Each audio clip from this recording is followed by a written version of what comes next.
जी बिस्मिल्लाहिर्रहमानिर्रहीम। मेरा नाम प्रोफेसर वजाद फ़ारूक है। आज हमने इंग्लिश ग्रामर के सीरीज़ लेक्चर्स हैं वो हमने स्टार्ट करने हैं। तो जैसा कि आपको मालूम है कि इंग्लिश लैंग्वेज के अंदर जो सबसे बेसिक यूनिट है वो अल्फ़ाबेट्स है।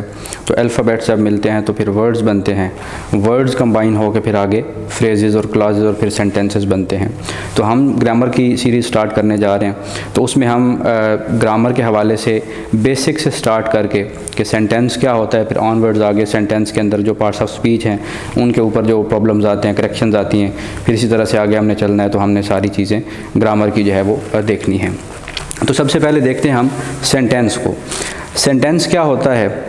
कोई भी फ़िक्रा जो कंप्लीट मीनिंग दे, कोई ऐसा part of words, collection of words जो कंप्लीट मीनिंग रखता हो, तो उसको हम क्या कहते हैं? सेंटेंस कहते हैं। तो हम सेंटेंस की डेफिनेशन लिख लेते हैं कि a group of words that gives complete meaning। वो अल्फाज का मजमूआ जो कंप्लीट मीनिंग रखता हो उसको हम सेंटेंस कहते हैं। मिसाल के तौर पर my name is Ali, this is a sentence. इसमें एक सेंटेंस है जो कि सिंपल सेंटेंस है जिसमें एक सेट स्टेटमेंट जो है वो बताई गई है। तो ऐसे अल्फाज का मजमूआ जो कंप्लीट मीनिंग रखता है उसको हम क्या कहते हैं? सेंटेंस कहते हैं। तो इंग्लिश के अंदर जो सेंटेंस है उसकी डिफरेंट काइंड्स होती हैं। तो 4 मेजर काइंड्स हैं जिनको आज हमने स्टडी भी करना है। तो सबसे पहली जो सेंटेंस की टाइप है वो है असर्टिव सेंटेंसेस। असर्टिव सेंटेंसेस वो सेंटेंसेस होते हैं जो सिंपली एक स्टेटमेंट ऑफ फैक्ट जो है वो हमारे सामने रखते हैं। यानी a sentence that gives a statement of facts। इसको आप आम अल्फाज के अंदर डिक्लेरेटिव सेंटेंस भी कहते हैं। यानी उस सेंटेंस के अंदर जिसमें सिंपल स्टेटमेंट ऑफ फैक्ट बताई जाए वो असर्टिव सेंटेंस कहलाता है। मिसाल के तौर पर he lives in लाहौर। इसी तरह से Humpty Dumpty sat on a wall। तो अब देखें कि यहाँ पर दोनों सेंटेंसेस के अंदर एक सिंपल स्टेटमेंट ऑफ फैक्ट जब हमारे सामने रखी जा रही है, तो ऐसा सेंटेंस जिसमें सिंपल स्टेटमेंट हो वो असर्टिव सेंटेंस या फिर डिक्लेरेटिव सेंटेंस कहलाता है। उससे आगे चलते हैं हम तो इंटेरोगेटिव सेंटेंसेस।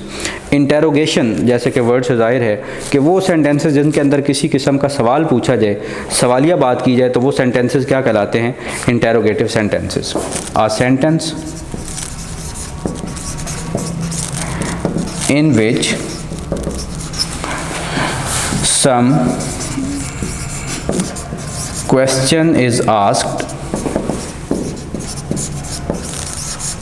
तो वो सेंटेंस क्या कहलाता है? Interrogative sentence. मिसाल के तौर पर Where do you live? इसी तरह से What is your name? तो इस सेंटेंस में देखें कि सवाल पूछा जा रहा है, कोई ना कोई क्वेश्चन पूछा जाता है। तो वो सेंटेंस जिसमें किसी किस्म का सवाल पूछा जाए वो सेंटेंस कौन सा सेंटेंस कहलाता है? Interrogative sentence. फिर तीसरी हमारी जो सेंटेंस की टाइप है वो है इम्पेरेटिव सेंटेंस। इम्पेरेटिव सेंटेंस वो सेंटेंस होता है जिसमें या हुक्म दिया जाए या किसी बात की रिक्वेस्ट की जाए या एंट्रीट किया जाए। तो कमांड, रिक्वेस्ट या एंट्रीट, तो ये तीनों चीज़ें मिलके क्या बनाती हैं? Imperative sentence. A sentence in which there is a command, a request or entreatment। तो ऐसे सेंटेंस को हम क्या कहते हैं? वो इम्पेरेटिव सेंटेंस है। या कोई दरख्वास्त की जाए, हुक्म दिया जाए, या फिर किसी से कोई रिक्वेस्ट की जाए। मिसाल के तौर पर इसकी हम क्या कहते हैं, इम्पेरेटिव सेंटेंस, बी क्वाइट।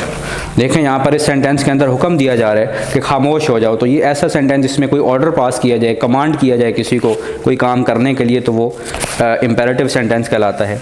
इसी तरह से हैव मर्सी अपॉन अस। अब यहाँ पे रिक्वेस्ट की जा रही है और एंट्रीट किया जा रहा है, एक बिल्कुल भीख मांगी जा रही है अपनी रहम की। तो ऐसे सेंटेंसेस के अंदर या हुक्म दिया जाए, दरख्वास्त की जाए या भीख मांगी जाए, तो वो सेंटेंस क्या कहलाते हैं, इम्पेरेटिव सेंटेंसेस कहलाते हैं। फिर नेक्स्ट हमारी जो लास्ट टाइप ऑफ सेंटेंस है वो है एक्सक्लेमेटरी सेंटेंस। तो एक्सक्लेमेटरी सेंटेंसेस वो सेंटेंसेस होते हैं जिसके अंदर आप कोई सडन फीलिंग आपके पास आई है, तो उसको आप शो करने के लिए, इमोशंस को शो करने के लिए आप वो सेंटेंसेस लिखते हैं, तो वो एक्सक्लेमेटरी सेंटेंसेस कहलाते हैं। A sentence that shows an emotion or a sudden feeling। तो वो सेंटेंस जो किसी इमोशन को, किसी सडन फीलिंग को शो करता है, वो एक्सक्लेमेटरी सेंटेंस कहलाता है। किस तरह से सडन फीलिंग, कि आपको बहुत ज़्यादा खुशी हुई है तो आपकी जो फीलिंग्स हैं वो एक्सप्रेस करते हैं, बहुत ज़्यादा अफसोस की सूरत में आप जो फीलिंग एक्सप्रेस करते हैं, तो वो एक्सक्लेमेटरी सेंटेंसेस के अंदर फॉल करती हैं। और इसके अंदर एक चीज़ जो इंपॉर्टेंट होती है वो क्या होती है कि इस सेंटेंस के अंदर आप एक्सक्लेमेशन मार्क सेंटेंस को कंप्लीट करने के बाद आप यूज़ करते हैं। जिस तरह से आप कहते हैं a loss, I failed in my exam. तो ए लॉस जो है ये कौन सा सेंटेंस है, एक्सक्लेमेटरी। आपने इमोशन जो है वो शो किया, अपना जो सडन फीलिंग है उसको एक्सप्रेस किया, तो वो सेंटेंसेस जो सडन फीलिंग्स को एक्सप्रेस करते हैं तो वो एक्सक्लेमेटरी सेंटेंसेस कहलाते हैं। उसके बाद हम आगे बढ़ेंगे, सेंटेंस की जब साख के ऊपर जाएं, तो सेंटेंस की कोई भी जो सेंटेंस है इंग्लिश के अंदर उसके दो हिस्से होते हैं, एक सब्जेक्ट होता है और दूसरा प्रेडिकेट होता है। अब हमें ये देखना पड़ेगा कि सब्जेक्ट और प्रेडिकेट के अंदर डिफरेंस क्या है, सब्जेक्ट कौन सी चीज़ होती है और प्रेडिकेट किस चीज़ को हम कहते हैं।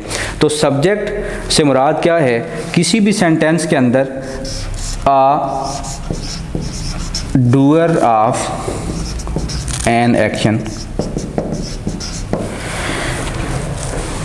यानी वो चीज़ जो डूअर ऑफ एक्शन हो, जो काम करने वाली हो, जो काम को, एक्शन को परफॉर्म करे, तो जो डूअर ऑफ एक्शन होगा वो उस सेंटेंस का सब्जेक्ट कहलाता है। मिसाल के तौर पर अली प्लेज फुटबॉल।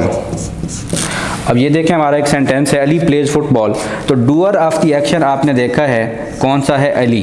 तो अली जो है वो हमारे पास इस सेंटेंस के अंदर सब्जेक्ट है, यानी वो एक्शन को परफॉर्म कर रहा है, वो एक कोई काम जो है उसको कर रहा है। तो जो सब्जेक्ट होता है वो कोई भी एक्शन को सेंटेंस के अंदर जो डूअर ऑफ द एक्शन होता है वो परफॉर्म करता है, तो वो सब्जेक्ट के साथ हम उसको सिग्निफाई करते हैं। फिर दूसरी चीज़ आ गई प्रेडिकेट। तो सब्जेक्ट के अलावा जो सारी की सारी चीज़ें होती हैं, पूरा मुकम्मल सेंटेंस होता है, वो हमारे सेंटेंस का क्या कहलाता है, प्रेडिकेट कहलाता है। यानी एक्सक्लूडिंग द सब्जेक्ट जो हमारे पास रिमेनिंग चीज़ आती है वो सारी की सारी क्या कहलाती है, प्रेडिकेट कहलाती है। इसी मिसाल को हम आगे लेकर चलते हैं कि excluding the subject the remaining part of the sentence is called predicate। यानी जब हमने सेंटेंस के अंदर से सब्जेक्ट को एक्सक्लूड कर दिया तो हमारे पास जो रिमेनिंग पार्ट आ जाता है वो क्या कहलाता है, वो प्रेडिकेट कहलाता है। मिसाल के तौर पर इसी मिसाल को अगर हम आगे लेकर चलें, अली प्लेज क्रिकेट।